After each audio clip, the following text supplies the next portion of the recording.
Today's video is sponsored by Bellesa. Stay tuned for details about our giveaway. Hello, my dudes. Today, I want to talk about reality TV, as per usual. I'm intrigued by the shows themselves, of course, but I always catch myself wondering what really happens behind the scenes. How were these shows made, and what happens to contestants after? A few years back, I made a video about the reality TV to influencer pipeline, so this is kind of a continuation of that conversation. But it's important to note, even though that video is only from 2021, that theory is basically outdated now. As Mariah Espada wrote in this article for Time, the reality TV to influencer pipeline is drying up. The infrastructure? Crumbling. In the past, getting cast on a hit show was basically a guarantee that you would walk out with 500,000 followers and tons of brand deals. But that is not the case anymore. I can't explain exactly why. I'm sure there are many factors at play, but one obvious component is that there are just too many shows. It's too oversaturated. But anyway, my point in the pipeline video was that the many risks of reality TV can be worth it, potentially, if you are able to launch a lucrative career out of it. So in the past, contestants have become actors, musicians, media personalities, and yes, influencers. But if that well is indeed running dry,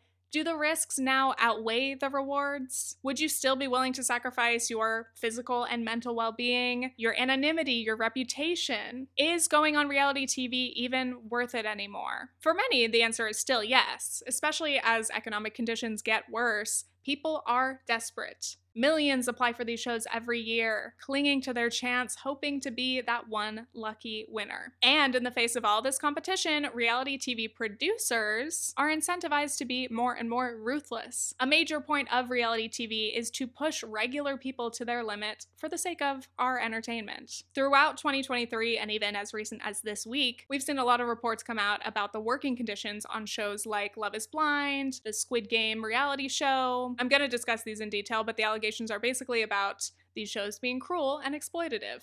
They have a product they're trying to make and a product they're trying to sell, and we are the raw materials that they're crafting to create that product. And there are no regulations or guidelines about how they can treat the raw material to create that final product.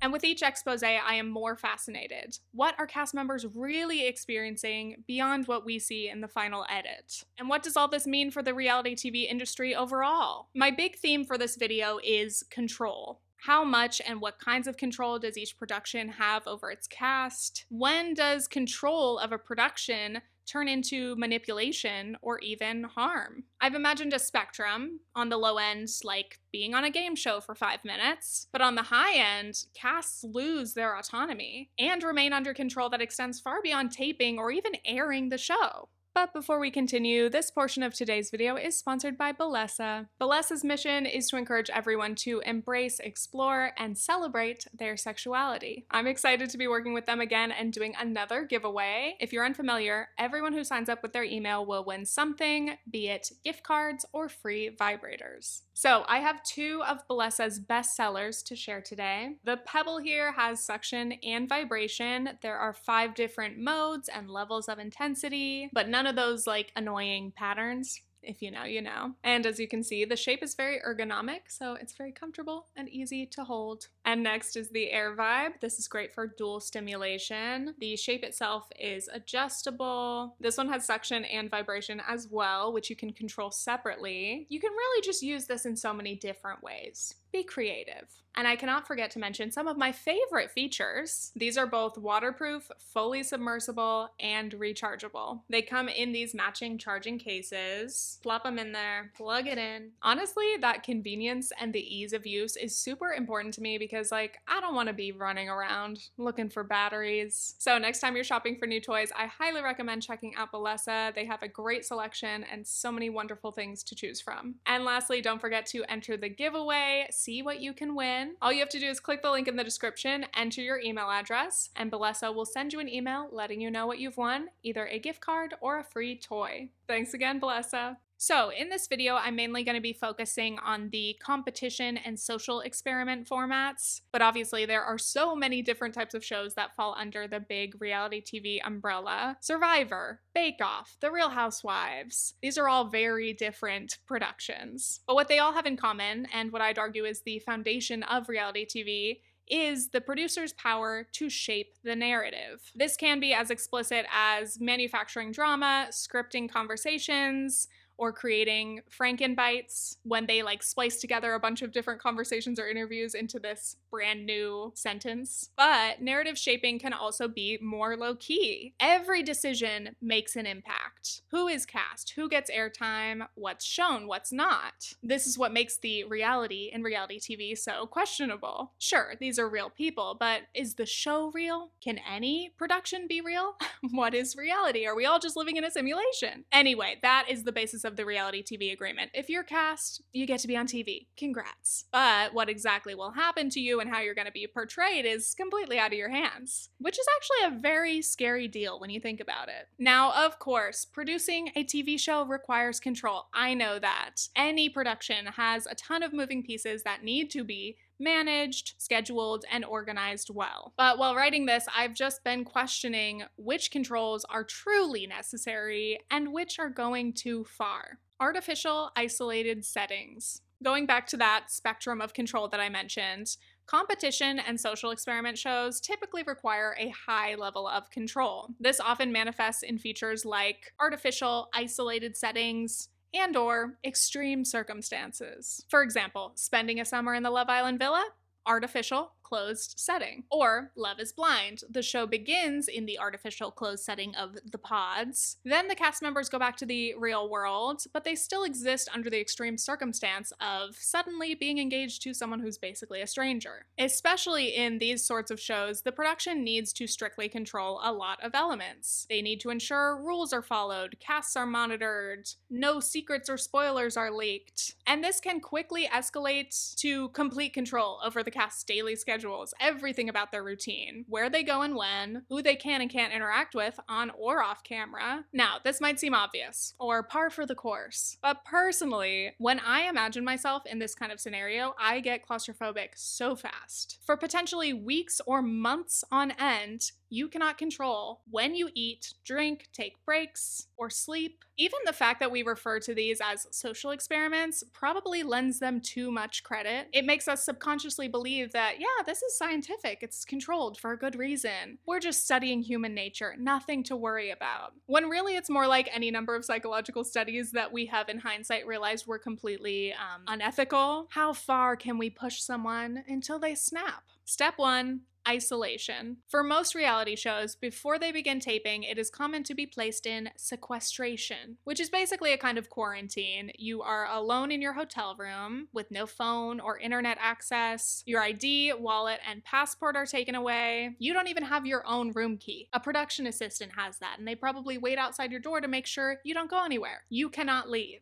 You're completely disconnected from the outside world, and often PAs and crew members aren't even allowed to speak with you. Again, I'm sure there are practical reasons for this. You don't want spoilers, you can't let certain cast members see each other too early, but I definitely think this disconnection, this isolation helps to prime your cast. It makes people lonely and vulnerable. Step 2, exhaustion. So after you've experienced that lonely extreme, you're thrown to the other end of the spectrum when the show begins taping. Now you're probably constantly around your castmates, you have little to no alone time, no space for yourself to decompress or process what's going on. As an introvert, again, this would be my nightmare, but that is why I simply could never be on one of these shows. For this section, I want to use Love is Blind as an example. If you're unfamiliar with the premise of the show, basically, is love blind? What if you dated people without seeing them and knowing what they look like? Might this enhance your emotional and mental connections? The contestants go on dates in these little pods. They're just talking to a speaker on the wall. And if you do happen to find love, sight unseen, you get engaged, and then you finally get to meet each other in person. You go on a honeymoon trip, and you live together for a couple weeks, and then you're supposed to get married. It is a fascinating show. It was a really big hit during, early 2020, COVID lockdowns. Much to be said about those parallels and how we were all feeling. But in recent months, we have seen a lot of reports that the conditions on this show are terrible. Some even call it hell on earth. In April 2023, Katie Warren published this expose for Business Insider. And I highly recommend reading the whole thing yourself, but I'm going to share some of the biggest allegations. Previous cast members claimed they worked 20-hour filming days between dates, interviews, and all the time they had to spend in the gendered lounges. The sets are inside this massive warehouse, and casts had to be escorted everywhere. They had to like ask permission to go to the bathroom. And they said the only time they saw the sun was when they went to the bathrooms outside. It's this big windowless space. So because they had to be filming so much day after day, everyone was sleep deprived. In the show even, it's common to see people falling asleep in the common rooms or even during their dates. Another major allegation from this piece is the issue of alcohol on the show. Allegedly, the producers did not provide enough food and water, and they weren't like easily accessible. They did, however, provide unlimited alcohol. Cast members say they weren't necessarily forced to drink, but drinks were everywhere and they were constantly offered more, so a lot of people ended up drinking much more than they normally would, again, on a pretty much empty stomach. And this is unfortunately a very classic strategy in the reality TV world. Edward Wyatt wrote this New York Times piece in 2009, and it is still totally accurate today. Interviews with 24 former contestants suggest that the programs routinely use isolation, sleeplessness, and alcohol to encourage wild behavior. It can make for a miserable experience, but compelling entertainment, creating a sort of televised psychological experiment that keeps contestants off balance and vulnerable. So now they are exhausted, hungry, dehydrated, and drunk. All of that plus you're under the pressure that comes with being filmed constantly and potentially choosing to marry a near stranger. Mark Andrevich is quoted in Wyatt's article stating, "This tired, stressed state is the bread and butter of reality television because it helps make them more amenable to the goals of the producers and more easily manipulated." I just think, like, if a show concept is actually good, it should be entertaining on its own merits without resorting to like sleep deprivation, starvation. But again, it's industry standard. So I feel like within these groups, they don't even see anything wrong with it anymore. It's just like you're doing what's expected. You're pushing the boundaries of the genre. Reality TV thrives on pushing people to their limits. As Warren wrote, reality TV has always walked a fine line when it comes to morality. Shows like Survivor and Fear Factor are rooted in the suffering of their contestants. Other programs like Love Island and The Bachelor have preyed on cast members' vulnerabilities. Step 3, emotional warfare. This is the final step in the process of breaking you down. Warren wrote, during one-on-one interviews, producers preyed on contestants' anxieties, pushing them to divulge their deepest insecurities and traumas. Contestant Jeremy Hartwell told Insider, they would elicit whatever emotional response they wanted, and they were very, very good at it. As you know, if you've ever watched any reality TV, the producers are, in fact, very good at learning your life story, finding your weaknesses, and exploiting them. Again, this is why I'm so fascinated of like what happens behind the scenes, because again, in the shows you see the confessionals, you see little snippets here and there, but the fact that often these casts are filming interviews for hours, they're being badgered and interrogated over and over and over, specifically over things that hurt them or cause an emotional response, make them upset. I simply would not be strong enough to deal with even like 30 minutes of this kind of questioning. And it's so easy for them to just pick one thing. You talk about your whole life story, all your dating experiences, the good and the bad, and they'll say, this girl, she's gonna be the insecure one. That guy, he's the jealous one. Their goal isn't to represent well-rounded people. They're not trying to show any nuance. They're cherry picking what fits their narrative, and you're gonna fit as whatever character they've decided that you'll be. So it's very common when we watch reality shows, because of all that and the way things are edited, it's so easy to think, oh, that person is just dramatic or rude or overreacting. But the audience doesn't really know the extent of what they've experienced. The scene we watch can be like a complete fabrication by the time it's finished. Anyway, going back to Love is Blind,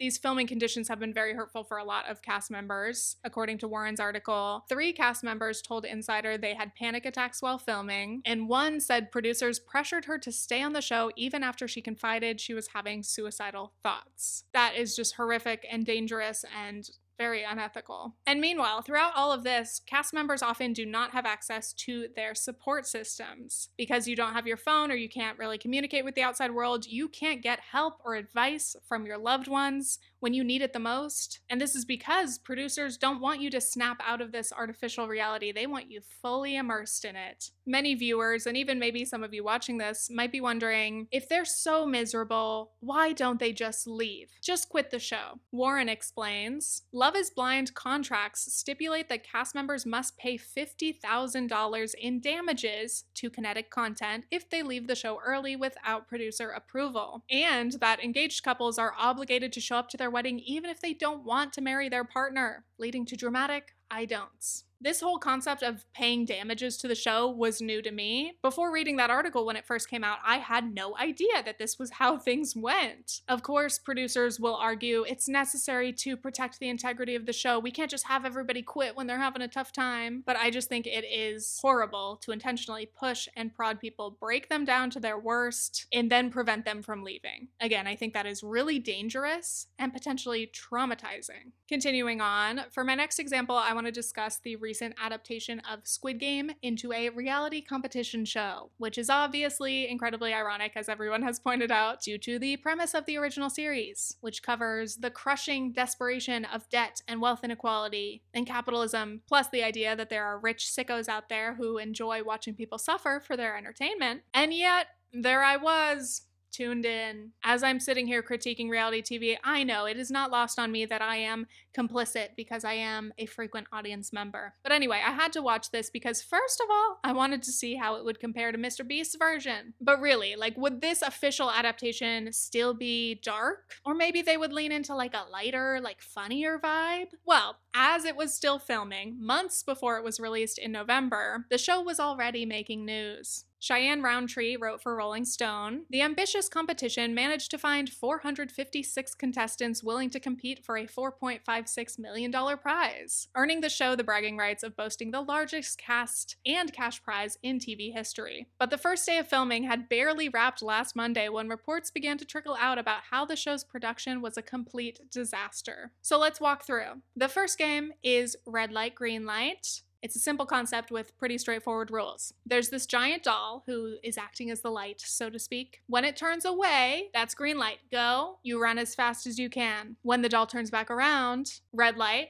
You freeze, do not move a muscle, or you lose. Contestants have to make it to the end before time runs out. In the fictional show, the losers are killed. It is brutal. In this version, production used exploding ink packs to show the elimination, similar to Mr. Beast. When the contestants died, they would fall to the ground dramatically. It was kind of fun, haha. As the game continued, though, people got a lot more serious. Some were shaking or crying or flying to the ground between rounds. Now, in the show, this is depicted as a 5-minute game. In reality, this whole process actually took hours. Back to Roundtree's article, producers allegedly said the game was only supposed to last 2 hours, but the former players say they were on set for up to 9 hours, unable to move for 30-minute stretches, with some losing feeling in their hands and feet. By the way, all of this was filmed inside an airplane hangar, and the temperatures were like actually freezing, and everyone was only wearing those tracksuits and a couple of layers underneath. Roundtree wrote, "The freezing conditions resulted in at least 10 people collapsing during the game, with medics being screamed for as people fell and convulsed on the ground. One alleges that medics took ages to reach the players because producers were worried about the camera shots being ruined." I was so shocked to read this. I hadn't heard about it when this article first came out, but when I watched the show, as I always do, I want to Google everything immediately. Any thought pops into my head, Googling it. So I found this article, and I was so surprised because, first of all, obviously that sounds agonizing. Now I totally understand why people were diving and laying on the ground. But I was also surprised because, again, these accounts are so different from how the game was portrayed in the show. Why would producers pretend the game was only 5 minutes if it was so long? I think the real challenge experience, suffering through this for hours and hours, is vastly more interesting. Not that I think that's right, but it definitely makes finishing, like surviving this game, a lot more satisfying because you know that the stakes were so much higher. But perhaps because of reports like Roundtree's, when it came time to edit the show, maybe production wanted to make it at least look like it wasn't a torturous, freezing experience. Anyway, this is why I think the Squid Game reality show is not just a competition, but also a social experiment. because much of this show is about people being pushed to their moral limits. What would you do? How far would you go? Even in that first challenge, many contestants faced a moral obstacle. As they watched fellow players have medical emergencies right next to them, they couldn't help or risk being eliminated. Roundtree quoted a contestant saying, "People were beating themselves up around the fact that you've got a girl convulsing and we're all stood there like statues. On what planet is that even humane? Obviously, you would jump and help. That's what our human nature is for most of us. But absolutely, it's a social experiment. It played on our morals and it's sick." So after that first game, a lot of players were eliminated and everybody else got to come to the big hangout room. Wouldn't call it that. As usual, producers created conditions to wear the contestants down. They lived in this massive open warehouse with these huge stacks of bunk beds, just like the show. Food was limited. Portions were small and unsatisfying. And I don't know why this got me so much, but contestants had to wear the same dirty, sweaty tracksuit the entire game. They could shower and change undergarments, but the tracksuit remained day and night. You're sleeping in the thing and then you're waking up. Everyone's constantly uncomfortable and on edge. They had no sense of time. They're just waiting in this big liminal space. And sure, there are plenty of other players to chat with, but this is where the paranoia creeps in. This is a very social game, but you have to play carefully. Will you join an alliance? Would you be loyal or betray them when you get the chance? Can you trust anyone? Ruthlessness is built into the DNA of this competition, and it's exacerbated by this hostile environment. You must do whatever it takes. There will only be one winner. Allison Herman writes, "Given the money involved, the stakes are still quite high, if not life or death, and the environment ruthlessly intense. As the game design forces contestants to throw each other under the bus or submit themselves to blind, cruel luck, we watch them crack, sobbing, hyperventilating, even threatening to vomit. And if all those factors weren't enough, there have been allegations that the game was rigged." In her reporting, Roundtree wrote that it seemed producers had cast favorites, giving certain people real mics while others had dummy mics. Some contestants claim they were wrongfully eliminated and favorites had rules bent for them or were even put back in the game after losing. If it is true that the game was rigged one way or another, that is brutal. Many contestants left their jobs and risked a lot to be there. The whole point of the show is everyone's shared desperation. There are certainly varying levels of financial struggle, but everyone has bills to pay, loved ones to support, and $4.5 million is a huge prize for anyone. Overall, I actually found it kind of hard to watch the show, especially as more interviews and confessionals went on. We would hear somebody's backstory, they're pleading for this opportunity, and then they'd be eliminated in some brutal game of chance. That background was really where I felt it was most similar to the actual show for me. I always feel conflicted about asking people to divulge their traumas and their financial problems in order to be a deserving contestant on reality TV. But really, especially because there were so many contestants, many people didn't even make the final cut in the show. They might see the back of their head for 2 seconds and that's it. Others got maybe a few minutes of airtime. And for those lucky enough to be featured prominently, that exposure can be a double-edged sword. Contestants were forced to make a lot of tough decisions throughout the show, and a lot of people have faced huge backlash for their choices. I have seen ridiculous examples of hate and even death threats toward contestants on Reddit and other social media, which is just so absurd. Not to mention how much of this hate is rooted in racism, misogyny, homophobia. Even though I have my opinions about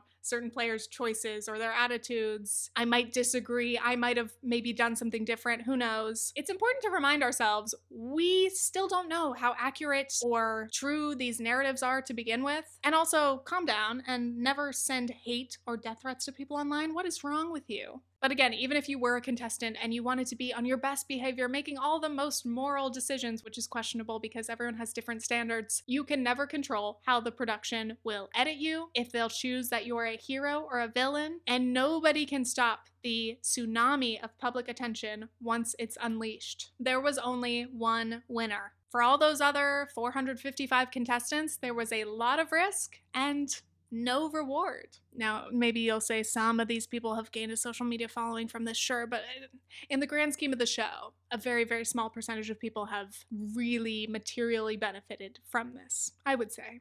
Well, They signed up for this. That is a common response to any critiques of reality TV. No one forced you to join, you signed the contract. For example, the Love is Blind contract warns, as Warren writes, once contestants are cast, they must sign a contract agreeing to be recorded 24/7 for up to 8 weeks. Contestants must also acknowledge that being on Love is Blind might destroy their reputations. Appearing on the show may expose information that is personal, private, surprising, defamatory, disparaging, embarrassing, or unfavorable, and open them up to public ridicule, humiliation, or condemnation. See, there, you read that contract and signed it.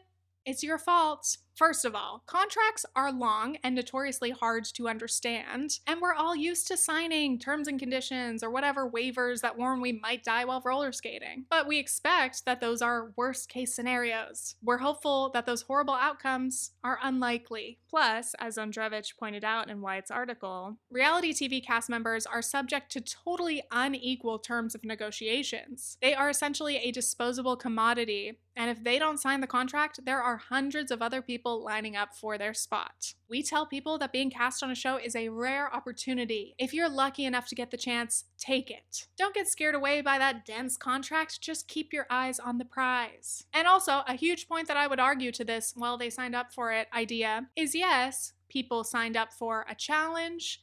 Maybe they expect some discomfort or struggle, but they do not sign up for being harmed, abused, or tortured. As many contestants often say after the fact, you never know what it'll be like until you experience it. Plus, you're told that production and a whole team of professionals are there to support you. It's easy to have a false sense of security. And as viewers, we buy into this social contract too. We believe this is TV, so everything's gonna be okay. They wouldn't let anything bad happen. This is all controlled. It's not real, but things do, in fact, get too real. I think this is a huge part of why contestants feel so betrayed when they get screwed over or those promises are broken. Now, going back to that original spectrum of control, reality TV should be highly controlled. I agree. Control is necessary to a safe working environment. But producers tend to be controlling in all of the wrong areas, and then they're totally hands-off or even negligent in the really crucial aspects. Regardless of what these contracts may say, productions absolutely do have the responsibility to keep their cast and crew safe and healthy. They should be preventing and mitigating harm rather than facilitating it.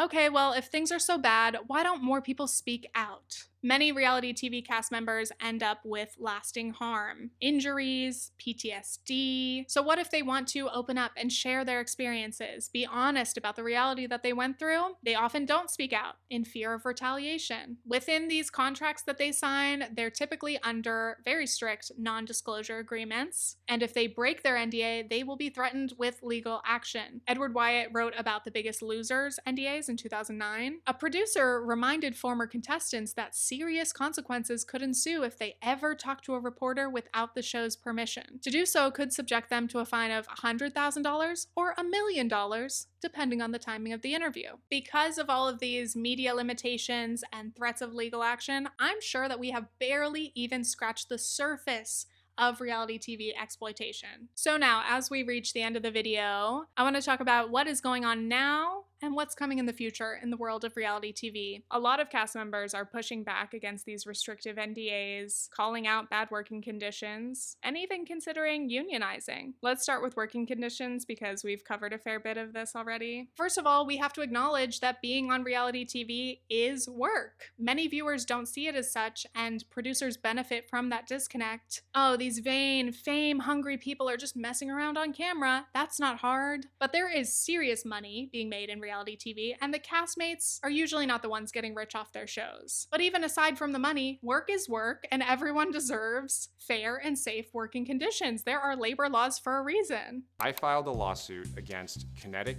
and Netflix on behalf of Love is Blind cast members and Ultimatum cast members in the summer of 2022, alleging that they violated California labor law. Warren's article states, Love is Blind contestants were paid a weekly stipend of $1,000 that has a cap of $8,000, which if you break it down to hourly is about $7.14 an hour, and that is half of California's minimum wage of $15 an hour. The way that these production companies have been getting around labor laws is they have been classifying cast members as contract employees. And if it's true that we should have been full-time employees, all of a sudden, all of these protections come into play, right? Meal breaks, rest breaks, overtime pay, all of these things come into play, all of which were violated. And to be clear, the crews need improved conditions too. Too often, working in film or TV means extra long days, 16 to 20 hours, always working through meal breaks because the production companies don't mind paying the penalties. It's exhausting and it's not okay. Another major player in the reality TV reckoning is Bethany Frankel. I know she's a complicated figure. I haven't seen her shows and I'm not up to date on all the lore, but Frankel has played a big role in the last 7 or 8 months in this conversation.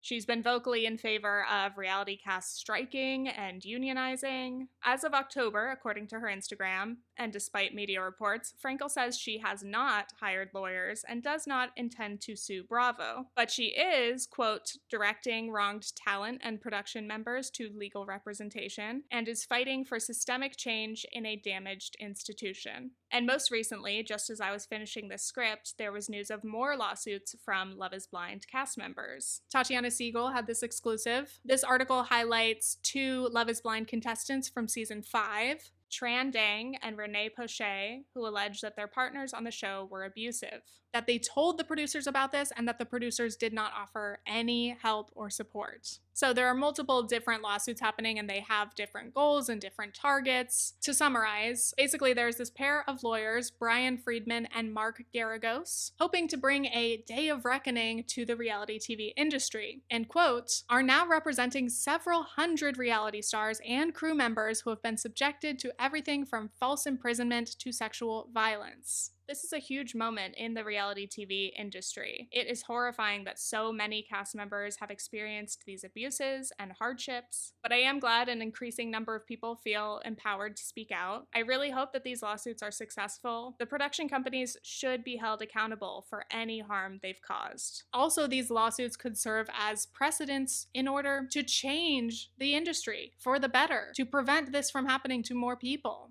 So that is today's video. I know it ended up being a lot heavier than I thought. It always does. Every time I think I can just make a light little video about reality TV, it gets heavy. But again, I do feel optimistic. I think reality TV can be better. You could argue about whether reality TV is just unethical, period. Is it inherently exploitative?